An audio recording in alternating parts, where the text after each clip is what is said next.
Oh my God, ang gaganda ng mga garden ng mga ka-server ko. Kuya Rolin, sino to? Si Noj ST? May pangarap po ako. Oh my God, may pangarap daw siya. Tatanungin natin siya kung ano yung pangarap niya. Wow! Ano ang iyong pangarap? Oh my God guys, ano kaya yung pangarap niya? Gusto ko po ng trillion. Trillion? Anong trillion?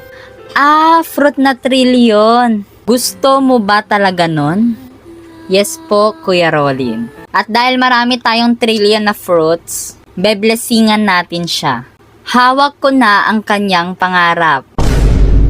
So ito ay worth 4.3 trillion? Oh my God. Okay, beblessingan na natin siya. Magpakailanman hindi magbaba. Ayan na. Hawak niya na ang kanyang pangarap. OMG. Thank you much. Thank you much. Meron na naman tayong natupad na pangarap. Sino at kaninong pangarap naman kaya ang matutupad?